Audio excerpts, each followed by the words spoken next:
This is the Adidas Predator FT, and I'll give you one guess as to what the FT stands for. That's right, fold over tongue. It's one for all you boot nerds out there, but how does it actually perform on pitch? Well, I'm Ollie from Lovell Rugby, and I'm here to take you through exactly that. Right after you drop a like on the video, comment what you want to see from us on the YouTube channel, and subscribe to the Lovell Rugby YouTube channel for everything rugby. Let's get straight into the playtest.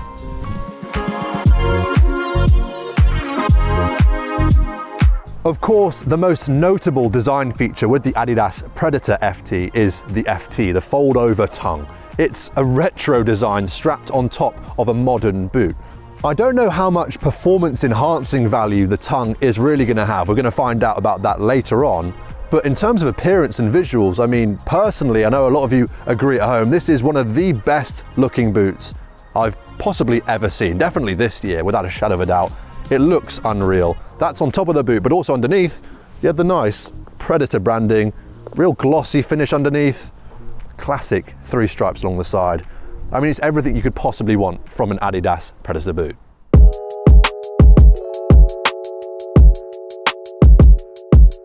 So without a shadow of a doubt, you're definitely going to stand out in terms of appearance on pitch when wearing the Adidas Predator FT.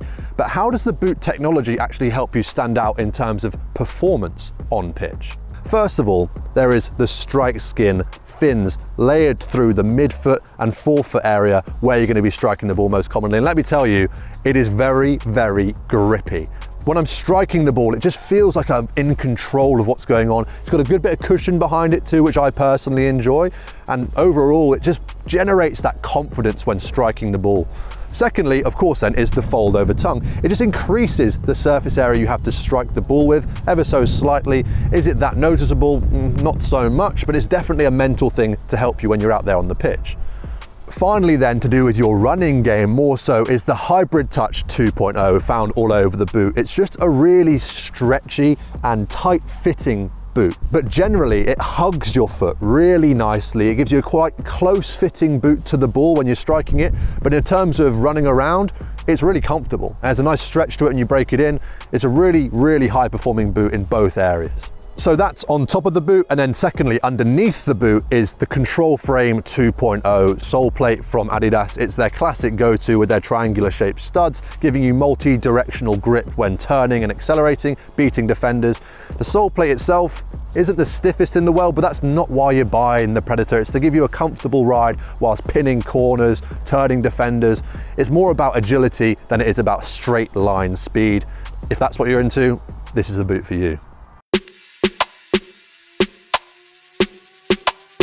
So this really is a massive fan favourite for all you boot nerds out there, but not in the way you might first think. Of course, the design speaks for itself. It's retro, it's classic, but more so, its performance enhancing features really speak for themselves in that sense. It's not just a classic boot, it's got that modern structure underneath the surface as well. It's a really high performing boot, and that's why you're seeing it being worn by more professional players, such as Ben Youngs most notably starting to wear it in the 2024-25 season, alongside Orlando Bailey too at Bath. It's a really, really high quality boot for all areas of the game. As for fit and sizing, it is a slightly more hugging boot. It does stretch slightly as you break it in, but it is a slightly tighter fitting boot. So personally for me, I'd go half a size up, but that's just generally speaking, and it's very dependent on your foot shape. As for pricing, they come in at that £240 price mark on the Lovell Rugby website, but for that you can pick from so many different colorways. You really have a plethora of choice in that sense. It's a really, really high quality boot. I absolutely love it personally, and I know all you boot nerds out there love it too. And if you are a boot nerd, then let me know down below in the comment section with which boot you want me to review next here on Lovell Rugby. Drop a like on the video whilst you're there, and of course, subscribe to the channel for everything rugby. I'll see you in the next one.